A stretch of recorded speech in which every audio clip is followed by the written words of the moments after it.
విశాఖపట్నం ధర్మగురువుగా ఉన్న డాక్టర్ రామకృష్ణ ఓ అపురూప వ్యక్తి.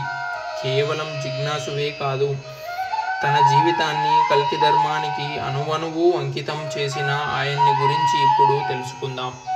రామకృష్ణ గారు సాధారణ జీవితం గడుపుతూ 1968వ సంవత్సరంలో తన 25వ ఏట థియోసఫీ దివ్యజ్ఞాన సమాజానికి సంబంధించినది మీద ఓ గ్రంథం చదివి ఆధ్యాత్మికత మీద ఆసక్తి కలిగి ఆ రంగంలోకి ప్రవేశించాడు.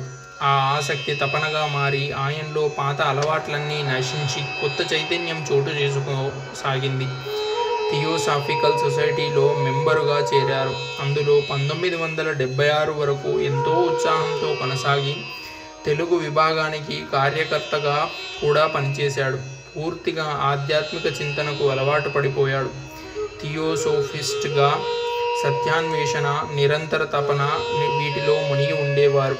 అందులో ఉండగానే సూక్ష్మ శరీరానికి సంబంధించిన కొన్ని అనుభవాలు ఆయనకు కలిగాయి. భగవంతుని మీద ఉన్న నమ్మకం అచంచల విశ్వాసంగా మారిపోయింది. జీవితంలో శాంతి కనపడసాగింది.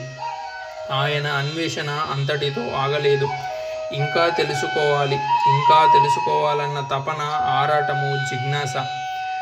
1976లో మద్రాసులోని వసంత విహారంలో ప్రపంచ ప్రఖ్యాత తత్వవేత్త జిడ్డు కృష్ణమూర్తి గారి ప్రసంగం వినటం తటస్థించింది.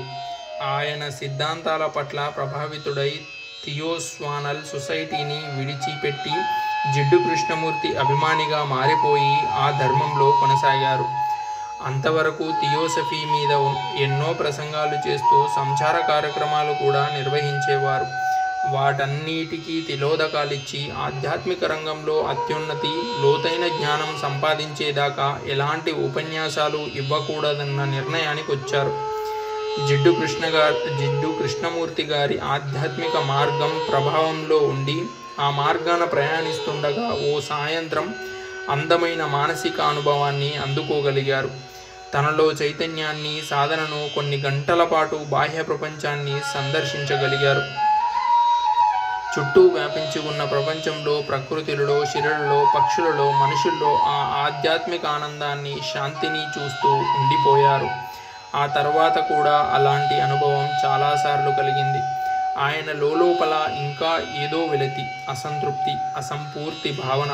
అదేమిటో తెలిసేది కాదు. జేకే ఫౌండేషన్లోని కొందరు సభ్యుల్ని దీని గురించి ప్రశ్నిస్తూ ఉండేవాడు.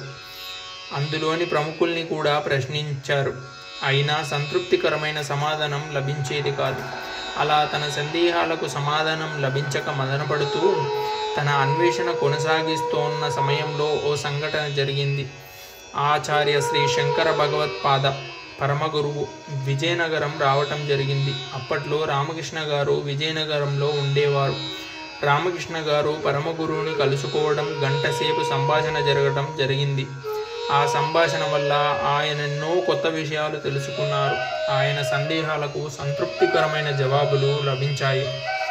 ఆ రోజు పరమగురువు బహిరంగ ఉపన్యాసం విని ఆయన చాలా ఆశ్చర్యంలో మునిగిపోయాడు.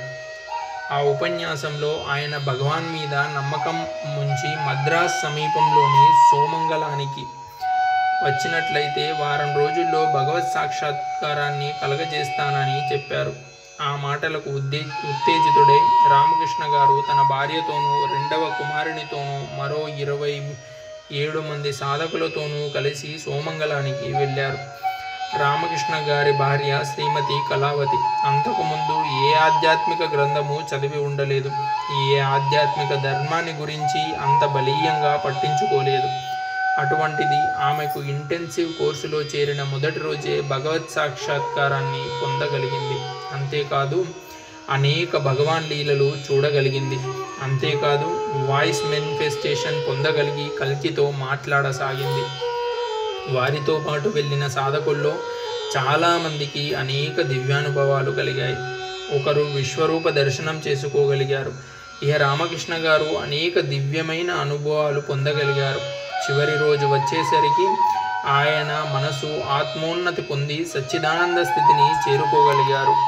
అంతకు ముందు గడిచిన ఆధ్యాత్మిక జీవితము ఈ మహోన్నత స్థితితో పోల్చి చూసినప్పుడు చాలా పేలవంగా కనిపించింది.